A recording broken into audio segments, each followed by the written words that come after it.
Hello' guys, জনাই আছোঁ এটা খুব গুৰুত্বপূৰ্ণ খবৰ যে LP আৰু UP স্কুলৰ 5,550টা শিক্ষক পদৰ কাৰণে যি এপ্লাই হৈছিলে আৰু তাৰ ভেৰিফিকেশ্যনো আচলতে হৈ গৈছে।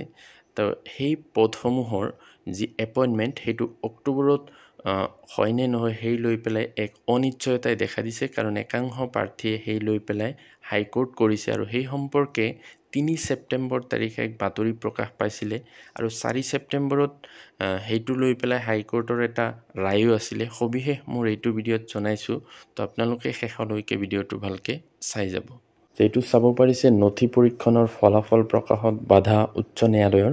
প্ৰাথমিক বিদ্যালয়ৰ 5,550টা শিক্ষক পদৰ নিযুক্তিত অনিশ্চয়তা।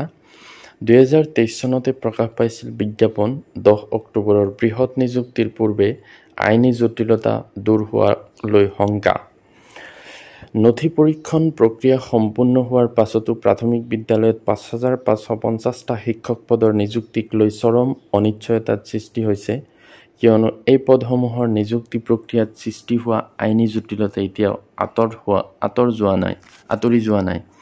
বহুসংখ্যক বঞ্চিত প্ৰাৰ্থীয়ে দাখিল কৰা 3794/2025 নম্বৰৰ লেখ আবেদনৰ শুনানি গ্ৰহণ কৰি উচ্চ ন্যায়ালয়ৰ এখন বিচাৰপীঠে যোৱা 1 ছেপ্টেম্বৰত এই পদসমূহৰ নথি পৰীক্ষণৰ ফলাফল ঘোষণা কৰাত বাধা আৰোপ কৰিছে। ইয়াৰ পূৰ্বৰ শুনানিটো এক অন্তৱৰ্তীকালীন নিৰ্দেশৰ জৰিয়তে উচ্চ ন্যায়ালয়ৰ বিচাৰপীঠখনে ফলাফল ঘোষণাত আৰোপ কৰা বাধা পৰৱৰ্তী শুনানি পৰ্যন্ত অব্যাহত ৰখাৰ পুনৰ নিৰ্দেশনা দিছে। অৱশ্য কাইলৈ এই গোচৰটোৰ পুনৰ শুনানি অনুষ্ঠিত হোৱাৰ সম্ভাৱনা আছে, অৰ্থাৎ 4 ছেপ্টেম্বৰ। আৰু 4 ছেপ্টেম্বৰৰ এই শুনানিত কি কৈছে সেইটো আপোনালোকক জনাম। যে উল্লেখযোগ্য যে 2023 চনৰ 26 ডিচেম্বৰত 5,550টা নিম্ন আৰু উচ্চ প্ৰাথমিক বিদ্যালয়ৰ শিক্ষক পদৰ বাবে বিজ্ঞাপন প্ৰকাশ হৈছিল। পদসমূহৰ বাবে 2024 চনৰ ফেব্ৰুৱাৰীত প্ৰপত্ৰ পূৰণৰ প্ৰক্ৰিয়া সম্পূৰ্ণ হয়।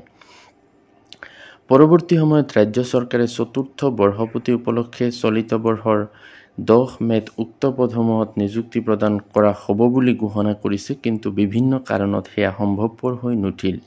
তৎসত্ত্বেও চৰকাৰৰ ফালৰ পৰা অহা 10 অক্টোবৰত অনুষ্ঠিত হ'বলগীয়া বৃহৎ নিযুক্তি মেলাত 5,550টা পদ সামৰি লোৱা হ'ব বুলি ঘোষণা কৰা হয়। এই পদসমূহৰ নথি পৰীক্ষণ প্ৰক্ৰিয়া অব্যাহত থকাৰ সময়ছোৱাতে NIOSৰ পৰা 18মহীয়া DLED ডিগ্ৰী প্ৰাপ্ত প্ৰাৰ্থীসকল যোগ্য নহয় বুলি প্ৰকাশ কৰে। ইয়াৰ পৰিৱৰ্তে এই 18মহীয়া DLED ডিগ্ৰীক মান্যতা প্ৰদান কৰি উচ্চতম ন্যায়ালয়ে এক নিৰ্দেশনা প্ৰদান কৰে, যাৰ পৰিপ্ৰেক্ষিতত বঞ্চিত 18মহীয়া DLED ডিগ্ৰী প্ৰাপ্ত প্ৰাৰ্থীসকলে তেওঁলোকৰ অৰ্হতাক মান্যতা দিবলৈ আহ্বান জনায়। কিন্তু সংশ্লিষ্ট কৰ্তৃপক্ষই এই প্ৰাৰ্থীসকলক 6টা বিভিন্ন নথি দাখিল কৰিবলৈ নিৰ্দেশ প্ৰদান কৰে, যিসমূহ নথি প্ৰদান কৰাটো এই প্ৰাৰ্থীসকলৰ বাবে অত্যন্ত কঠিন। সেয়েহে নিযুক্তিৰ পৰা বঞ্চিত হোৱাৰ আশংকাত সংশ্লিষ্ট প্ৰাৰ্থীসকলে গুৱাহাটী উচ্চ ন্যায়ালয়ৰ দ্বাৰস্থ হয়।